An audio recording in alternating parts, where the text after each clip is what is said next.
That's the kind of control most people never reach, because most people are still trying to control the world instead of their perception of it. If your inner voice is always drowned out by the expectations, judgments, and demands of others, you're not really living your life, you're performing someone else's version of it. And performance is exhausting, it's not sustainable, it's also not strategic. Clarity allows you to choose where your energy goes. You no longer feel the need to attend every argument you're invited to. You don't jump to fix every problem, explain every decision, or justify every change. You begin to understand that most noise is not an emergency, it's just distraction. And when you live in distraction long enough, confusion becomes your default. You start doubting what you already know. You start second-guessing your intuition. You start asking questions you've already answered just because someone else doesn't like your answer.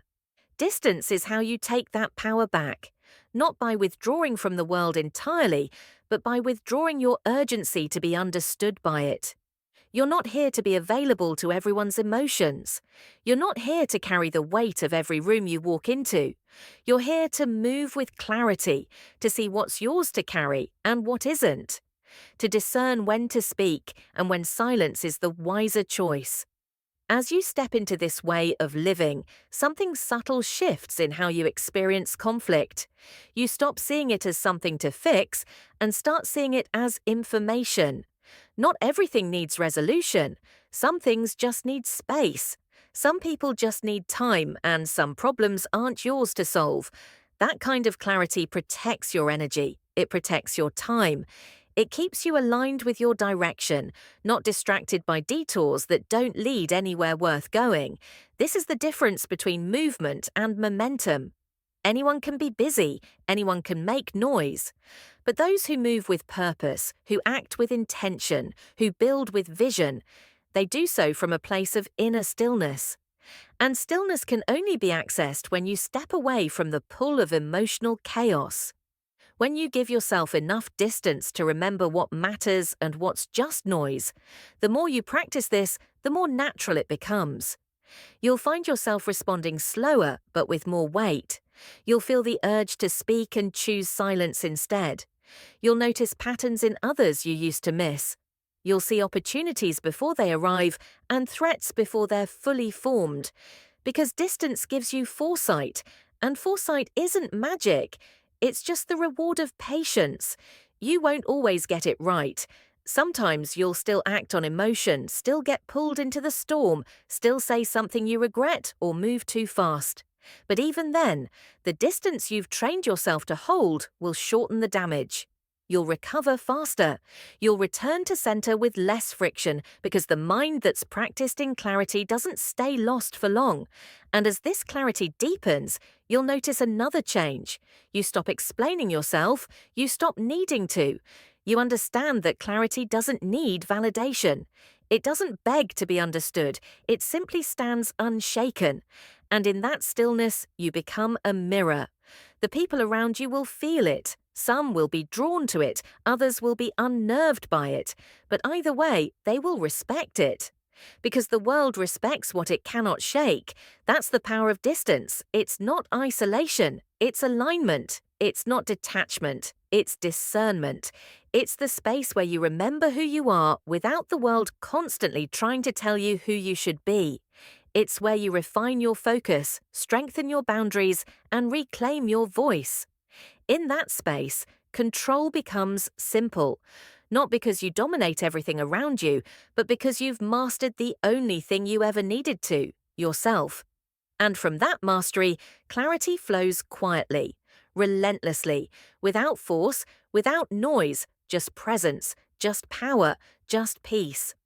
Most people see leadership as a performance, a role you step into once others decide you're ready, a set of traits, charisma, confidence, command that suddenly appear the moment the spotlight hits. But real leadership doesn't begin when the world starts listening. It begins long before that, in the silence. In the moments when no one's watching, when there's no applause, no confirmation, no one telling you you're on the right path. That's when the mask of leadership is forged. not as a deception, but as a layer of resilience. Not something to hide behind, but something that holds you together.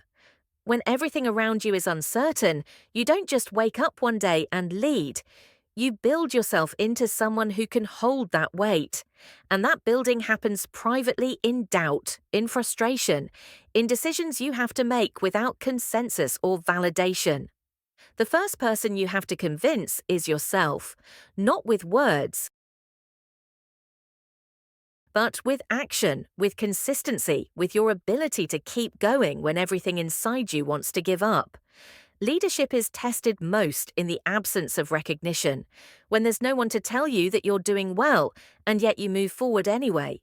What many don't realize is that strength in leadership is rarely loud.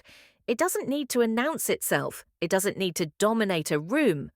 Often it just stands still, not because it doesn't feel the pressure, but because it's learned not to be ruled by it.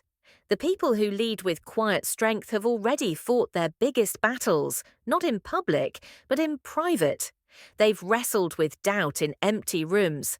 They've sat with failure when no one else knew they were breaking. And through that process, they built something unshakable inside, something that doesn't flinch when the world turns cold. You begin to understand that leadership is less about being followed and more about being rooted, about knowing who you are when everything familiar is gone, when those who once supported you change direction, when the outcome is unclear and the pressure mounts. That's when the inner voice has to be louder than the noise, not louder in volume, but louder in conviction, the kind of conviction that isn't dependent on results or praise. The kind that lives in the actions you take when doubt is screaming in your ear. Carl Jung once said, "The world will ask you who you are, and if you don't know, it will tell you." That is the essence of private leadership, knowing yourself before the world tries to define you, building your foundation so strong that you don't need to raise your voice to be heard, you don't need to prove your worth, you just embody it. And that embodiment comes through 1,000 quiet choices. The choice to get up when it's easier to stay down. The choice to act with integrity when compromise would be more convenient. The choice to remain steady when everything inside you feels unstable. When you lead from that place, you stop needing to be the loudest in the room. You stop needing to explain your every move. You realize that power isn't in the display, it's in the discipline. And discipline doesn't grow in public.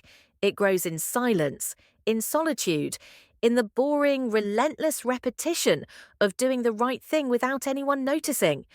Most people won't see it. They'll only see the outcome, the title, the speech, the presence. But those are just the surface. The real weight is carried in private long before the world decides to listen. It's in those private moments that the mask becomes necessary.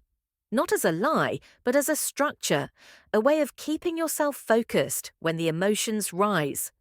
A tool to keep your doubt from leaking into your decisions.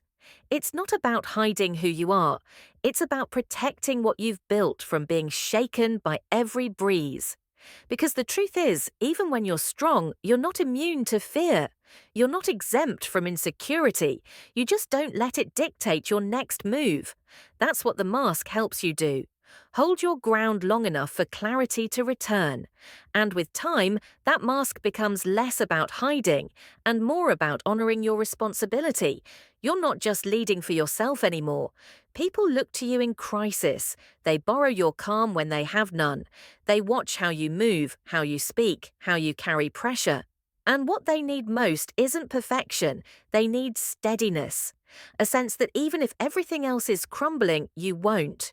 Not because you have all the answers, but because you know how to move through chaos without becoming it.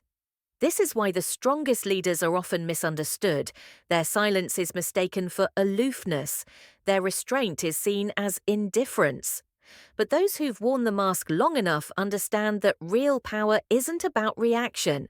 It's about regulation. They don't rise and fall with every win or loss. They move with rhythm, not reactivity. And that rhythm was practiced long before anyone saw it. Even now, if you're building something, if you're trying to lead your own life with purpose, the hardest part will always be believing in yourself. When there's no echo to reinforce your direction, when you're doubted, when your efforts are unseen, that's where you shape the version of you the world will later admire. Not on stage, not in spotlight, but in the dark, in the discipline, in the unwavering choice to keep going when no one claps. Marcus Aurelius reminded himself often that praise and criticism are both meaningless noise, that what matters most is living in accordance with your values, regardless of what others say. That principle anchors real leadership.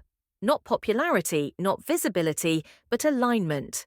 The kind of alignment that lets you move through fire and remain composed. That allows you to lose people without losing yourself. That gives you the strength to carry others without collapsing. Eventually, the world may catch up,